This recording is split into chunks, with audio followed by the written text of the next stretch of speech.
Hello, everyone. Brother Al McCartney with this week's stewardship video. And before we go too far, let's go and read the disclaimer. No advice should be seen as a recommendation or an endorsement, as I am not a licensed financial advisor, and this is for educational purposes only. So you want to do your own research or utilize your financial planner or registered investment advisor. That's what they're there for. So I want to continue on in the same kind of genre of last week, where the topic was healer and freedom. But I want to highlight and really focus on the great healer, and we want to call this part two. And what inspired this, you see the picture here, is um, at our church, Deacon Clifton E. Miller. Deacon Clifton E. Miller. And he has many passions in his life. One of his major ones is civic engagement, always encouraging us to be making sure we are current on the news and that we're involved in the political side of things in our life, as well as getting out to vote and being active.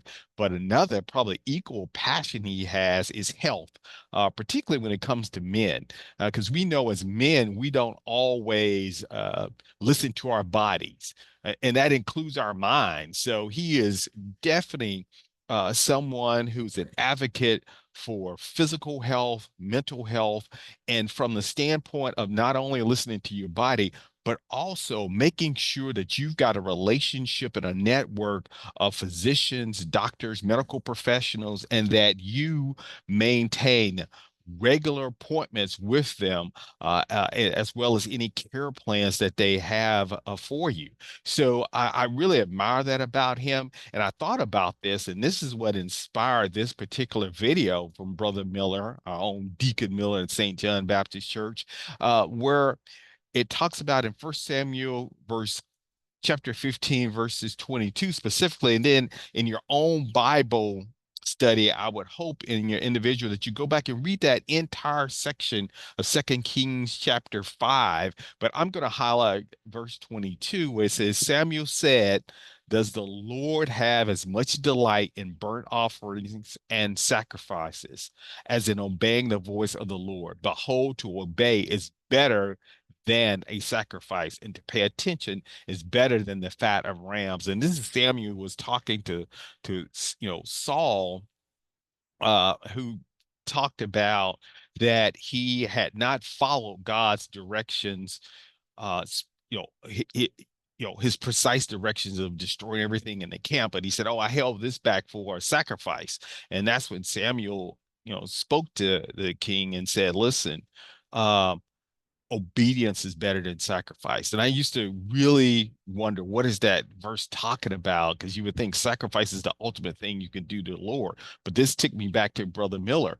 What we're saying is be obedient in things like your health. So follow your doctor's recommendations. Have a plan that is a regular, obedient plan when it comes to your health. And this is in what does this have to do with stewardship? Of course, it's holistic stewardship, because we not only are talking about our finances, being obedient about having a plan, staying away from debt, having regular intervals of saving and investments, but look at it holistic. Because our bodies don't belong to us. Everything belongs to the God. He's sovereign. He's the owner. So we want to have and be obedient and following a plan and having a plan when it comes to our health. So that's what I thought about Brother Miller and inspiring this. He's always talking about that. And so that's where that verse comes to my attention, because otherwise we will have to sacrifice our time.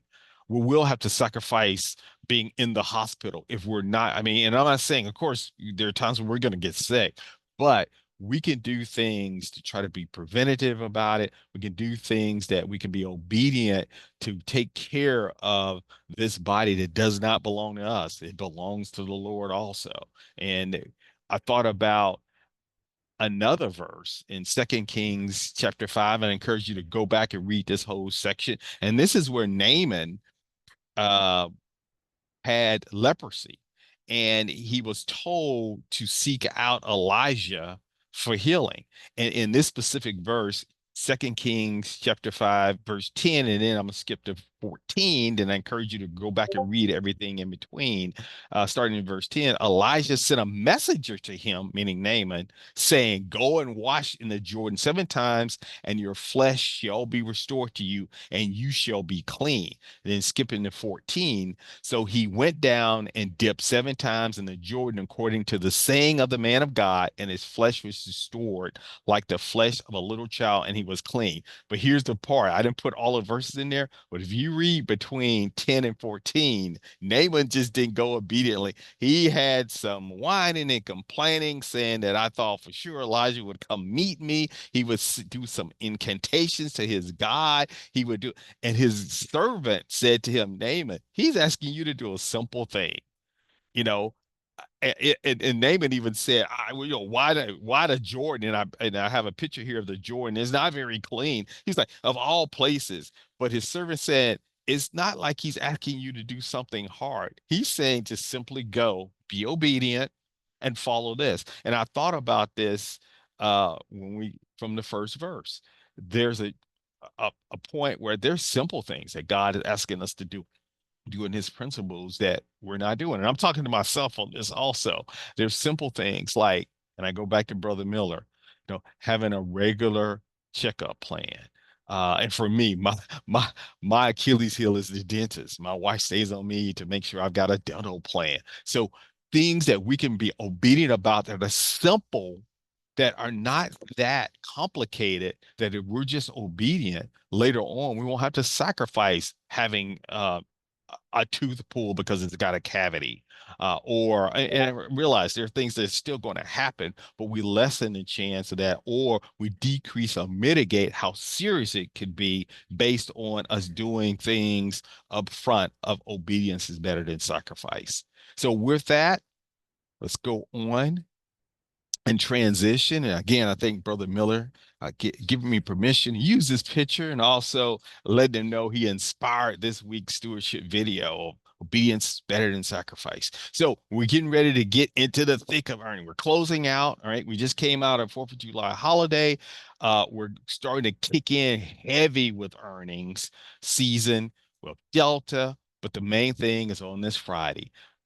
Earnings season always kicks off with the financials, and we've got Wells Fargo, Citi, um, and those JP Morgan Chase are kicking off. These will move the market because the financials are always can be kind of a leading indicator of what their forward-looking guidance is of what's going on in the economy. So look forward to that. So this week we've got some earnings going on.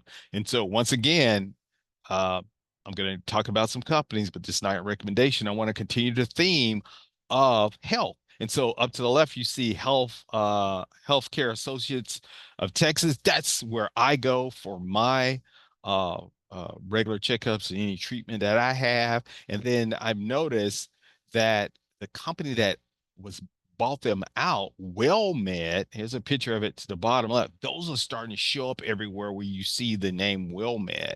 And that is actually privately owned, but it has a parent company, which is Optum. And I've kind of broke this down before, and we'll talk about that. But you can have exposure to healthcare industry using XLV, which is the exchange traded fund that covers the healthcare industry, and use the website that we always talk about, stockanalysis.com.